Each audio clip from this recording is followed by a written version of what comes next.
Hey everybody, welcome once again to Transform Church Online.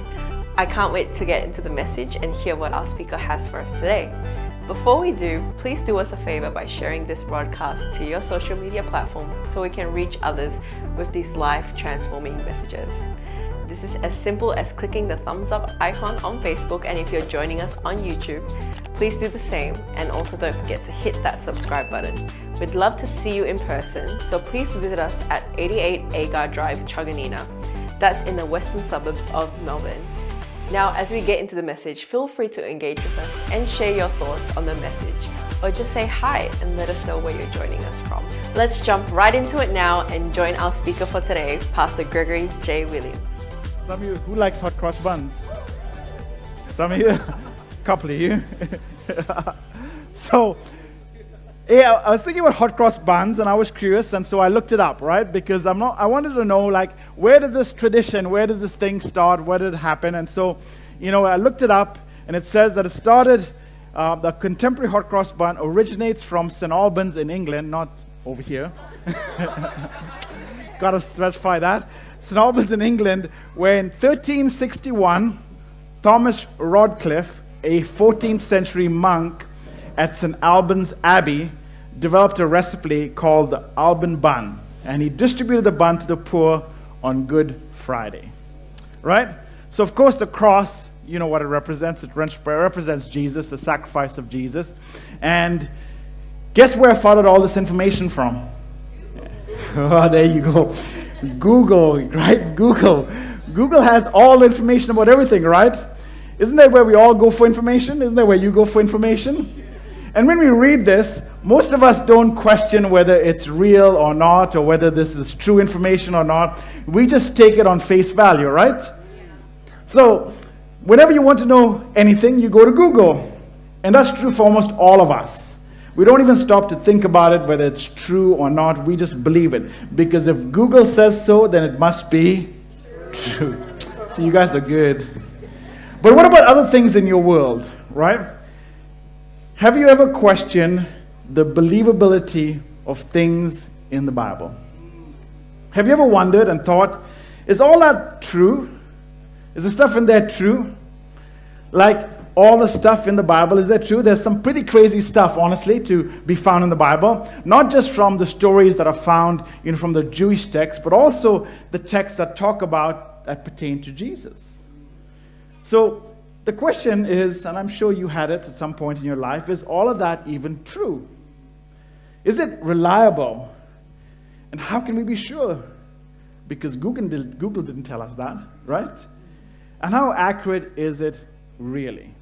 So today I want to talk to you about what we talked about, hope in darkness. Hope in darkness.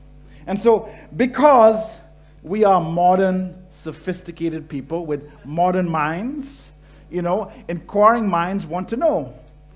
Maybe you heard it at university, and maybe you heard something at school that made you begin to question things that are actually in what we call the Bible, right?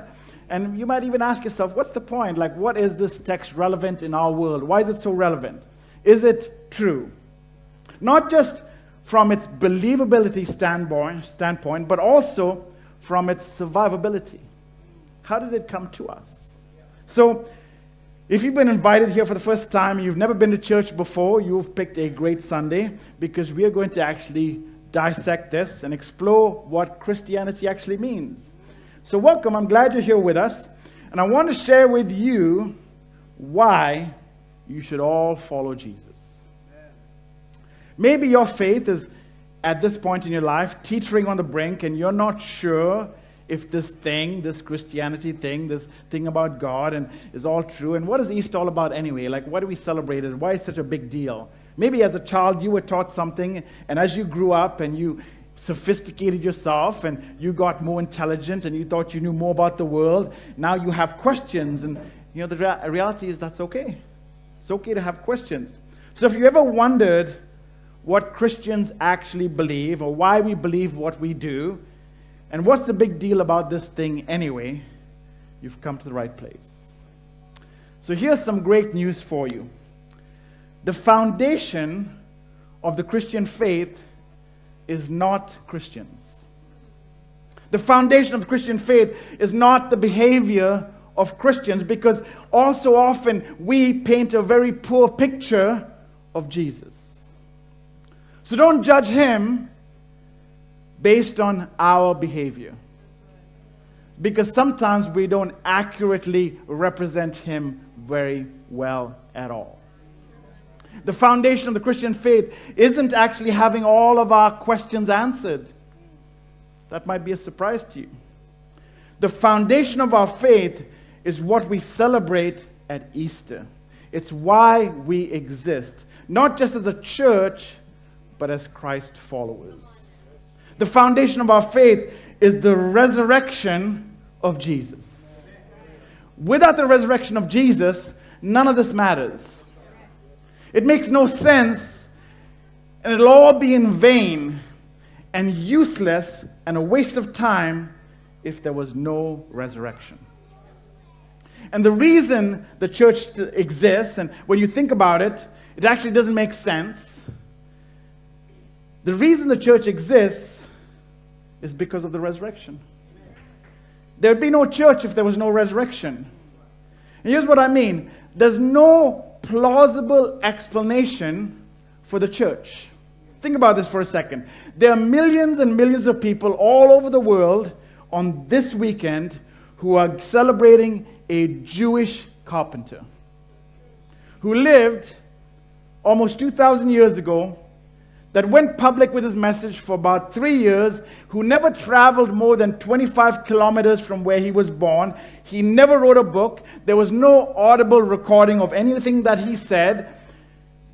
But yet, a third of the world's population gather on this weekend in the name of this man, Jesus Christ.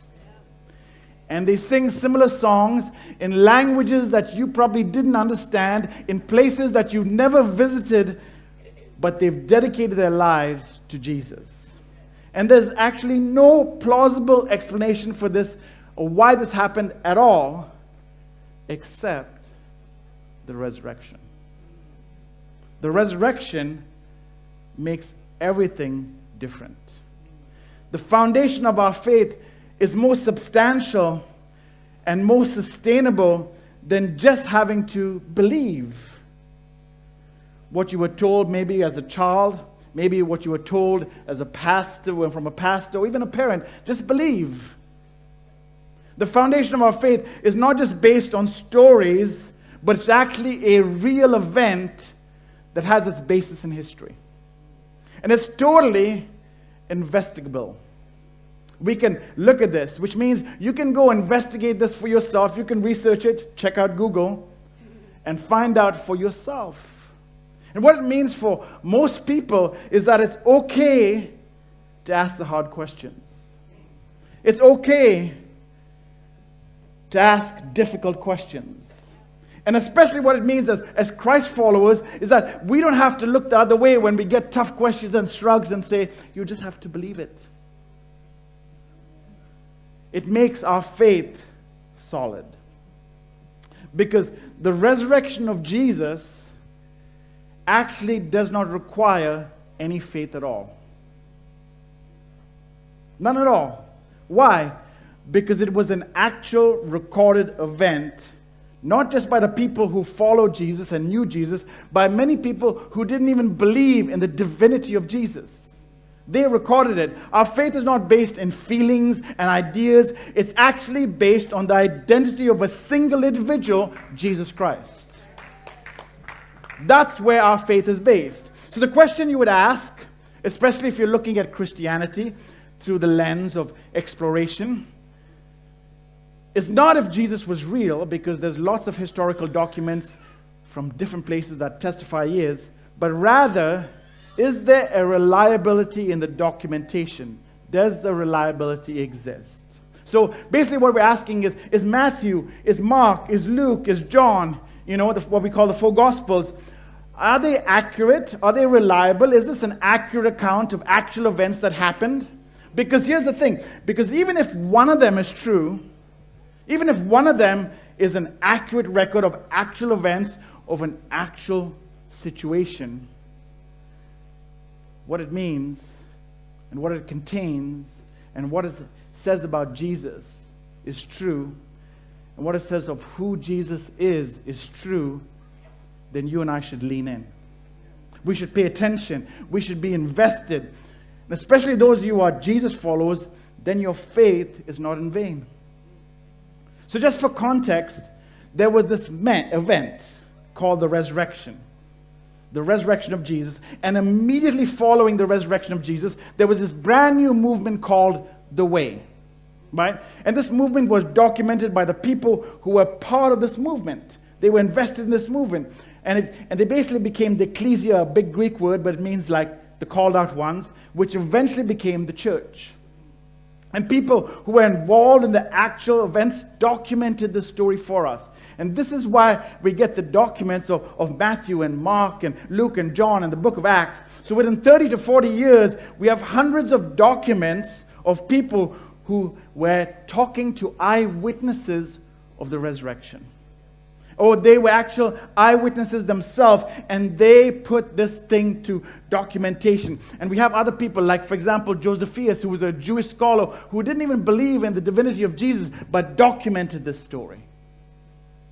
And so, now Luke, who one of the people that we know the Gospels, the 4 Gospels, Luke was actually not a disciple of Jesus. He was a doctor. He was a physician. In fact, Luke, with his very analytical, doctoral mind, began to go around and investigate the story of Jesus.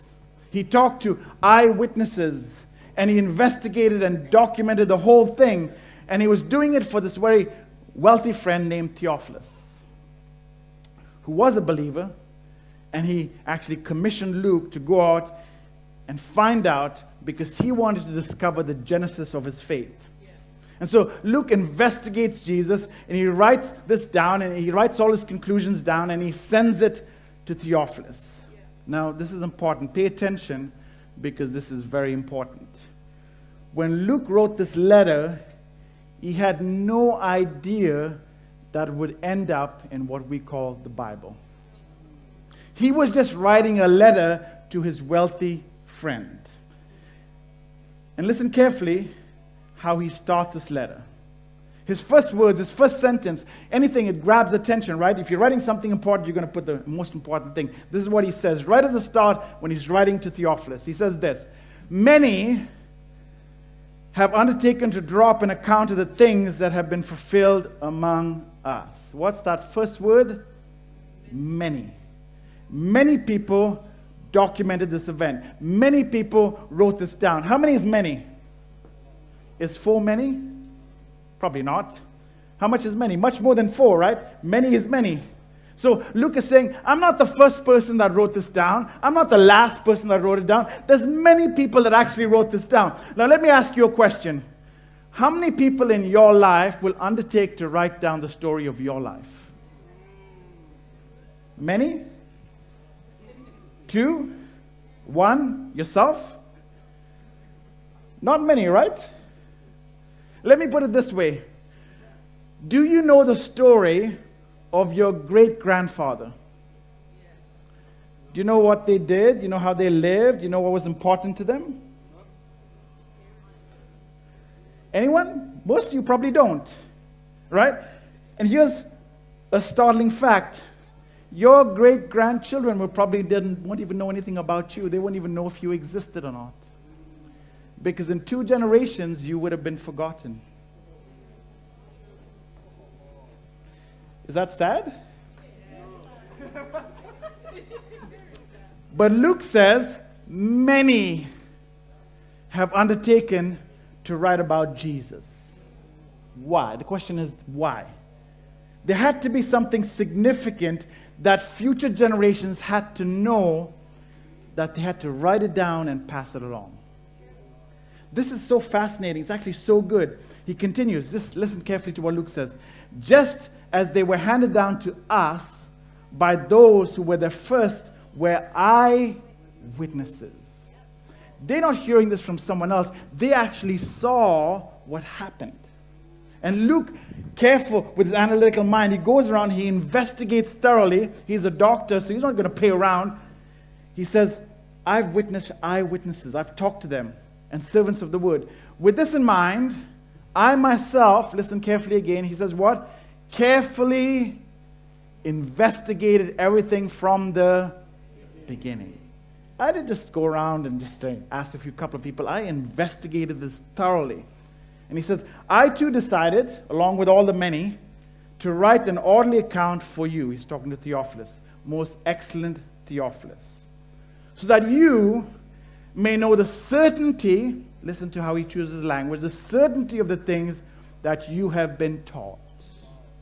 You came to faith in Jesus Christ, but now I've investigated and I'm letting you know there's certainty to what I found out. So you can be rest assured that this is not some story or myth, it's actually real. And the reason that this is important is that Luke is not a Bible story. Right? It's an investigative document. That's what it is. Because for us, most of us, we got Luke packaged along with all the rest of the Gospels and the stories about the ancient Jewish texts, and it was handed to us. And when we read it and we teach kids in Transform Kids World, they talk about Bible stories. Right? Bible stories. But Luke's document and all the other Gospels, they're not Bible stories because Luke had no idea that would end up what we call the Bible. He was just writing a letter to his friend because he investigated, and he's writing an investigative report to Theophilus. Because here's important, Luke didn't start out trying to write the Bible. It was many years later, when Luke had passed away, that people had got together and they put all these documents together and said, it'll be good if we put it together in a sort of form. And we'll talk about that at a much later time. But that's basically where we got our Bible from. This first century investigative report that was documented and sent to Theophilus, a wealthy man, and many other such documents exist. Now think about this for a second. Jesus is the reason why the Bible exists. The Bible did not create Christianity. Jesus did. And Christians wrote the Bible. It's so important to recognize this because the New Testament, what we call the New Testament, is all about Jesus and what he did. If there was nothing significant about Jesus, there would be no need for any documentation. And if there would be no documentation, then there would be no church because Jesus didn't do anything, so there would be no church, and then there would be no Christianity. So do you understand why I say the church makes no sense if it wasn't for the resurrection? So if there was no resurrection, there would be no church. If there was no church, then we would not have any documents to talk about the life of Jesus because Jesus didn't do anything significant. So the resurrection of Jesus is the most significant event that gave birth to us. The reason we gather, the reason we get together every Sunday, and especially at Easter, is because the resurrection of Jesus, it gave birth to everything about us. Now I want you to stop for a moment and think about this. In a time when not many people were educated, not many people were illiterate, and ink and paper was expensive, why was it so important to document the death of one Jewish carpenter?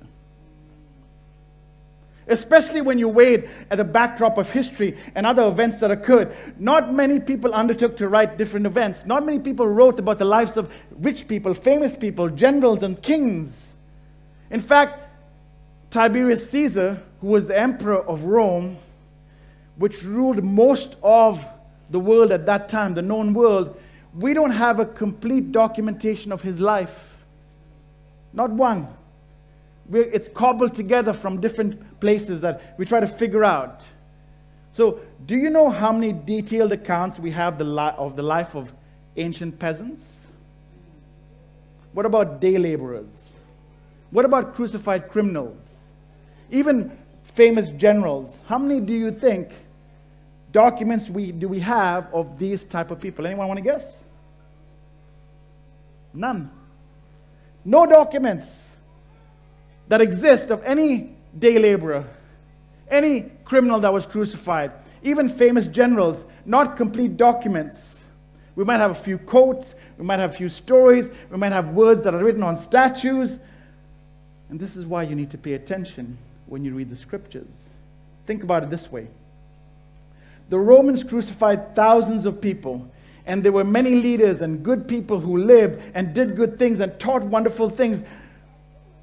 But to write down the words and the events of a Jewish carpenter from an obscure little village in the middle of nowhere means that something important had to happen.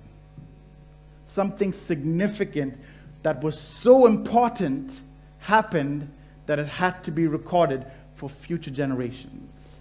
And when I say Nero, most of you who know anything a little bit about Nero from the context of Scripture, you know that he was a Roman emperor. But you can tell me one thing Nero did, right? Apart from throwing Christians to the lions. That historically speaking, Nero, who was a Roman emperor, became famous because of Christianity. He was a king, and they would have scribes that would document and write down his words and put it into vaults. But that didn't survive history. But the words of this despised Jewish carpenter, that survived. That's unbelievable, right? Caesar Augustus, who was the first Roman emperor. Did you know that? Probably not. Maybe if you know anything about Caesar Augustus, if you were a history teacher or a historian, maybe you could name one thing. But Caesar Augustus did great reforms in Rome. Did great things to change his country. Can you name one of them? But every single Christmas, in languages you never heard of, in countries you've never visited, his name is mentioned, not because of his great accomplishments. Caesar became a footnote in the story of the birth of a Jewish carpenter. Are you kidding me? The reason is so important. This is what is so amazing. The crucifixion of Jesus is not a Bible story. The story and the life of Jesus is why there is a Bible. The story of a Galilean day laborer who was rejected by his people, rejected by Rome, was betrayed by his followers, and died a criminal's death. Why tell us the story? Is this story worth telling? Why would others undertake to write down an account of this person? Why would they even talk about who he was if it was not so vitally important? And the answer is because extraordinary things happened. Wonderful things happened. Amazing things happened. And it wasn't just extraordinary, it was good. Not just for the people in Judea. They said, everyone needs to know about this. All across the world, for future generations, the world needs to know about this particular event because this changes everything. And that's why they wrote it down. So therefore, you have these highly detailed accounts of a life and the words of Jesus. They took time to write it down because it was so vitally important, not just for you and for me. So that begs us a question, right? If those generations took time out to write this, shouldn't we pay a little bit of attention? Shouldn't we lean in a little bit more? Is something valuable, so valuable that they even gave their lives for this thing? Shouldn't we lean in a little bit further? Shouldn't we ask? So here's one of the events that actually reveal who Jesus is. And if you don't pay attention, you'll miss it, along with how significantly important it is. And here's one of the most engaging incidents in the life of Jesus. One of his disciples named John wrote about it. And John was perhaps the youngest of the disciples.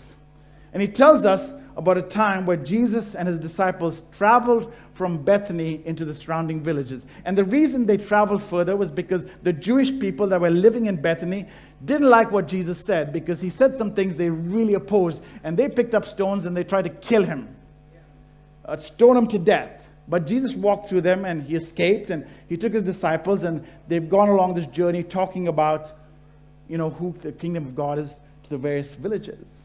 But Jesus had some good friends, Mary, Martha, and Lazarus, that lived in Bethany. And as Jesus left, unfortunately, Lazarus became sick. So John tells us that like any good sisters, they send word to Jesus to tell him. So the sisters sent word to Jesus saying, Lord, the one you love is sick. Our brother, your friend, is sick, so come by. We know you can help. We've seen you do great things. So would you mind coming by and just helping your friend, your good friend, Lazarus? Now here's where you need to pay attention. If you were writing this story and you were making up words, you wouldn't write this part. Because this part actually makes Jesus look cold and uncaring. You would kind of leave it out. Because you don't want the hero of your story to look bad. Because it doesn't paint Jesus in a good light. So why tell this part of the story? Why make Jesus look bad? The answer is obvious again. They're just telling you exactly what happened. Their priority is not to make Jesus look good, it's to document the event that actually happened. That's why they wrote it. So John tells us this. When Jesus heard that his good friend Lazarus was sick, and it says, now Jesus loved Martha and her sister and Lazarus. So when he heard that Lazarus was sick, he stayed 2 more days. And then he said to his disciples, let's go back to Judea. You would think, hold on, this is your friend. You just said you love them. Why aren't you rushing to their aid? Anyone have a sick child? Your son says they're sick. Your daughter says they're going through some things. You're like, oh, don't worry about it.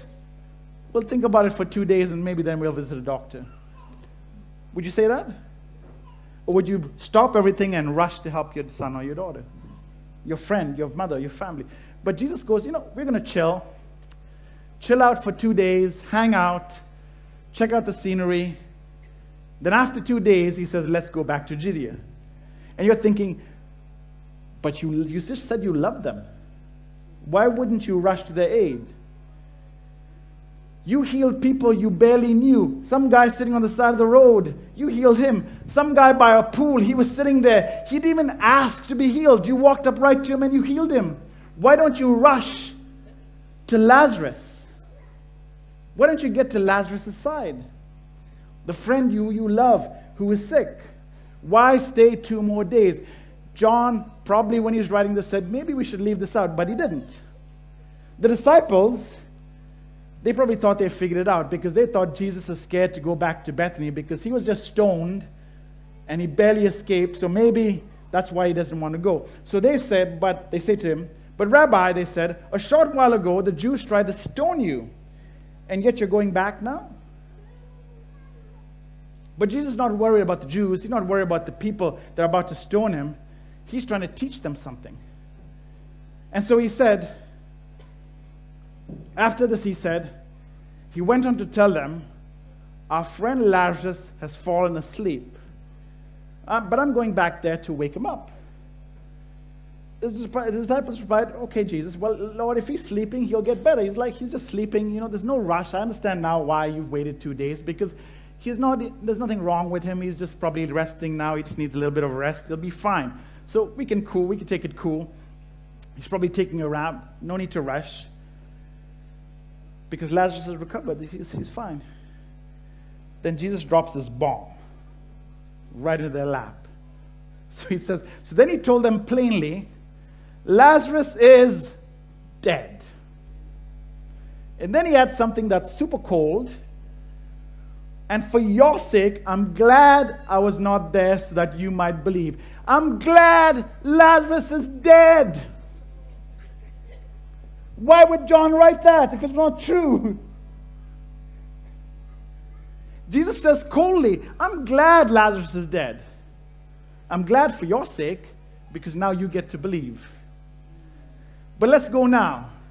Let's go visit Lazarus. Lazarus, my good friend, he's dead. I didn't rush. It seems like I don't care. Now this, you'd agree, this paints Jesus in a horrible light, right? The question you should ask yourself is, why didn't Jesus go right when he was told? I'm sure you asked that question too. Why didn't Jesus answer your prayer when you prayed right away?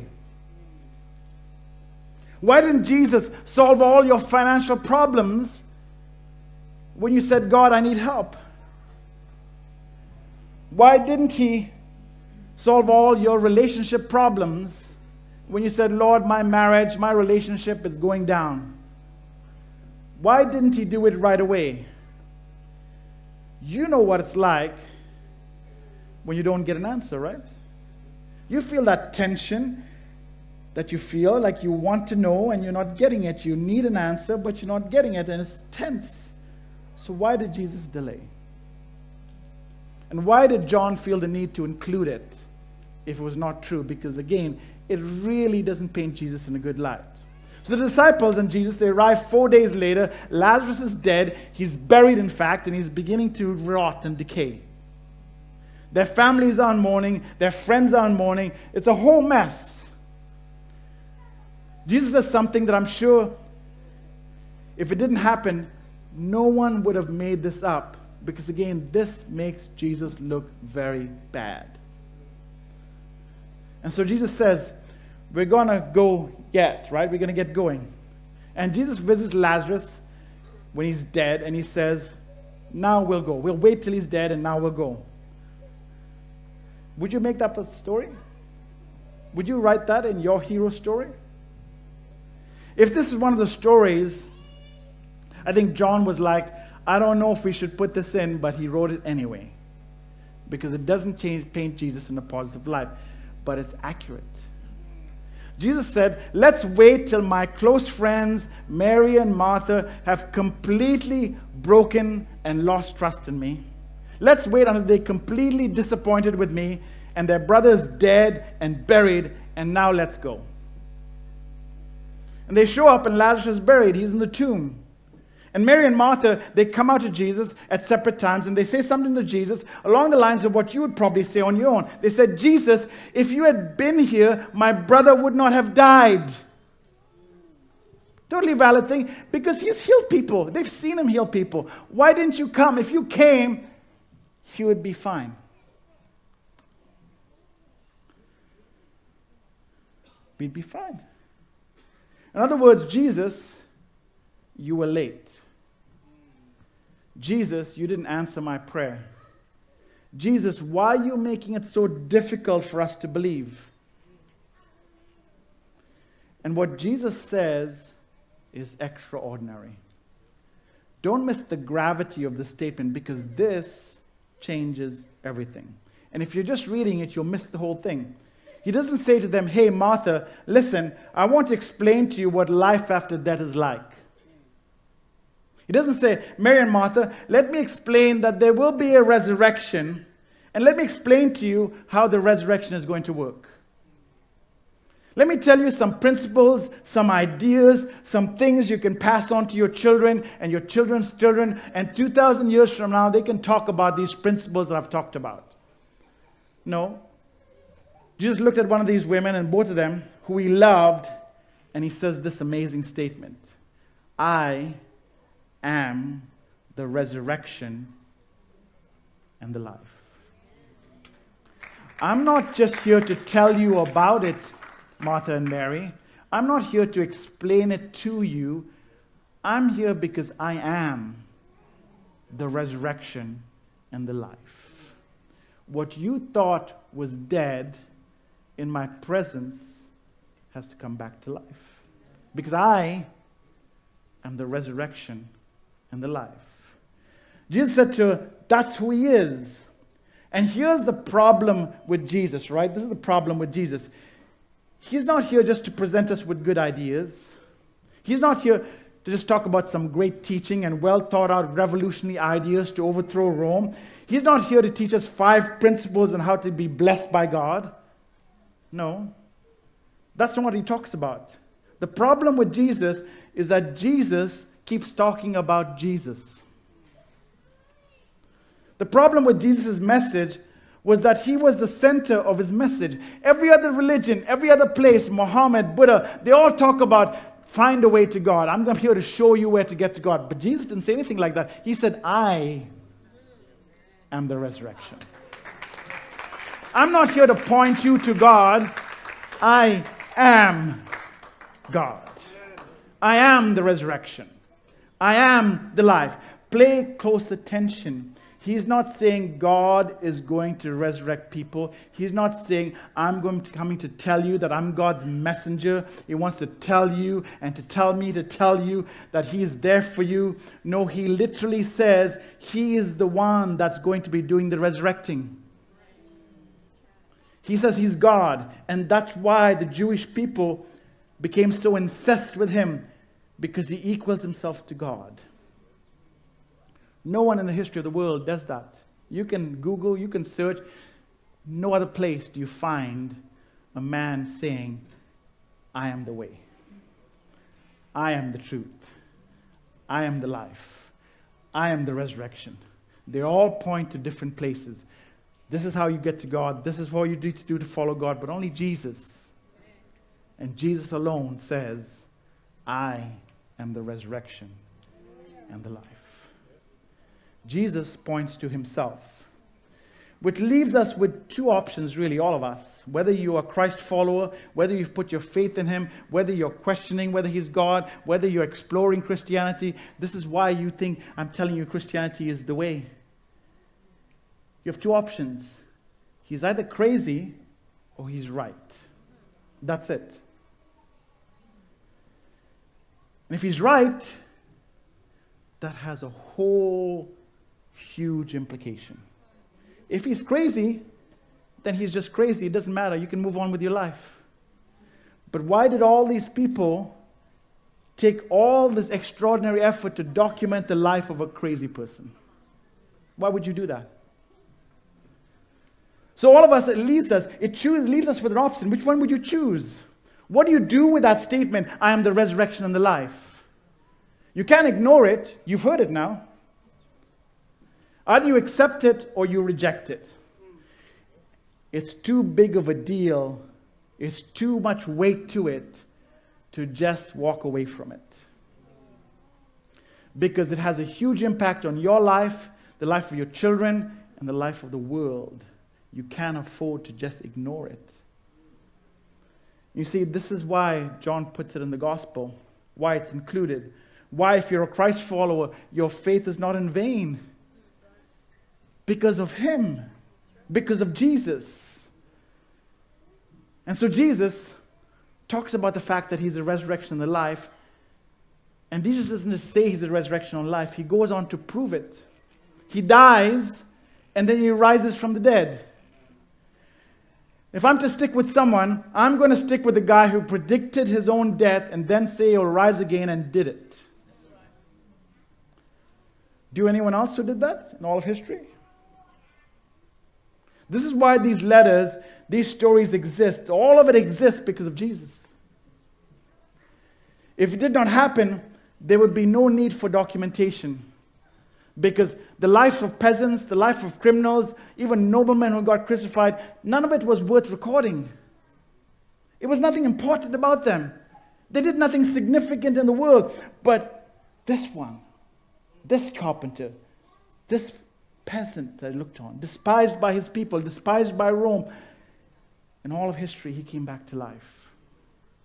And that's why the scriptures as we know it today exist. And that's why the church exists. And that's why we are part of his kingdom. And that's why all of this is happening. And this is why we celebrate Easter, because of this one man called Jesus Christ. And here's what it means for us, especially if you're a Christ follower. Your hope is not in vain. It means that when Jesus said, I am the resurrection and the life, it means that there's a resurrection, and it means there's life in him. It means that the people that you've loved and lost, and the people that loved you, if they were in Jesus, and Jesus said he's the truth, you will be reunited with them one day. And do you know why we believe he told us the truth? If a man can predict his own death and resurrect and pull it off, I'm going to stick with that guy. And Peter and James and John and Matthew and Jesus' brother, they all show up on the other side of the resurrection. They said, we believed, and then we didn't believe, and now we believe again. Why? Because we saw him alive. Not because of what he taught, because we saw the resurrected Jesus. That is what built our faith. So our faith is not in some story. Our faith is not in a Bible story. Our faith is in an actual event that was investigated and proved to be beyond a shadow of a doubt. When Jesus resurrected, 500 people saw him in different places. This is why no matter how bad your church experience has been, no matter how crooked your last encounter with a Christian has been in your business, last time you visited a home and you didn't feel love, especially if it was a Christian home, no matter how hypocritical the church seems, no matter how many unanswered prayers you might have had, no matter how disappointed you've been in God, I would say to you that this Easter weekend, you should give Jesus another glance, because Jesus makes everything different. Not because of what he taught, but first and foremost because he claimed to have died for your sin. And then he rose again from the dead and was seen by people that knew him the best. And so the book of Acts tells us he was seen by many people. And many people re-engaged with his message after the resurrection. And most of them died, and this is very important. They died not for what they believed. People do that all the time. They died for what they believed they saw, a resurrected Jesus. So if you've been on the fence, and you've been on the sidelines, and you've been thinking, and you've been considering, is this stuff in the Bible really true? I want you to know there's no better time to re-engage with Jesus than right now. And I'd like to invite you to follow him, because he changed everything. And he's going to change your life and your circumstance. Not because of the things that he taught, but because of who he is. He is the resurrection and the life.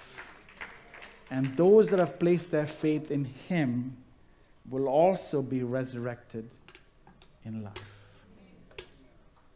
So, I'm going to invite you to pray with me.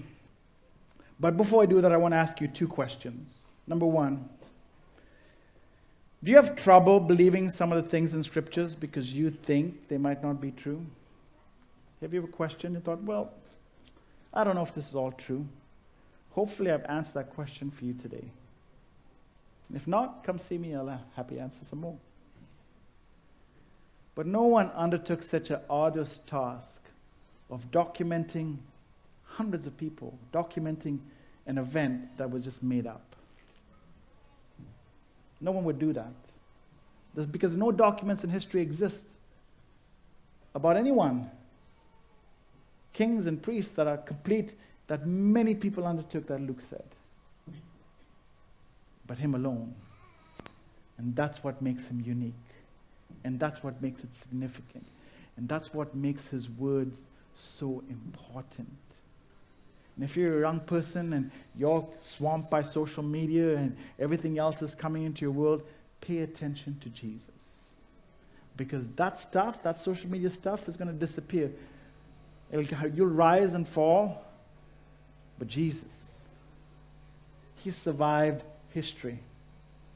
He survived. If you read anything about church history, they tried to destroy all the documentation, and they tried to burn it, they tried to kill the Christians, but none of it survived because there's power in the name of Jesus.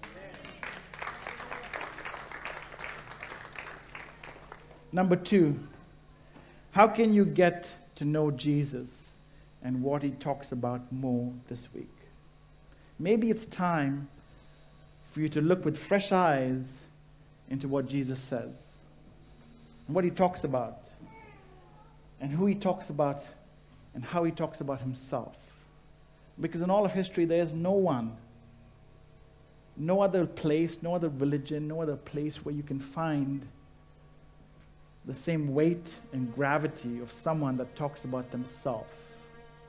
And as I said before, you're left with two questions, really two options. Either he's crazy or he's truth. And he proved beyond a shadow of doubt that he's truth, because no one else predicted his death and then rose again. So that's what you're left with, right? Do you engage? Or do you say, I'm going to stand on the sidelines? How can you engage?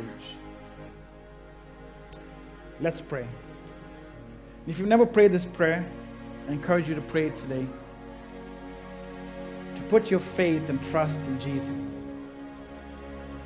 Because he hasn't failed millions of people across the world. He's not going to fail you. Your problems are not so big that he can't deal with. Your issues are not so massive that he can't lend a hand. And if you've never made that decision to put your faith in Jesus, I want to encourage you today to follow Jesus. Because he makes the difference. He makes everything make sense. So let's go. Thank you for joining us today at Transform Church. We hope that you were encouraged by the message, and we are so grateful that you chose to spend this time with us. Now, if you've decided to follow Jesus or just have some questions, please get in touch with us using the email address shown below. We would love to guide you as you take these important steps. If you would like to visit us in person, we would love to meet you. Just let us know when you'll be joining us, and we'll be here to welcome you with open arms and show you around.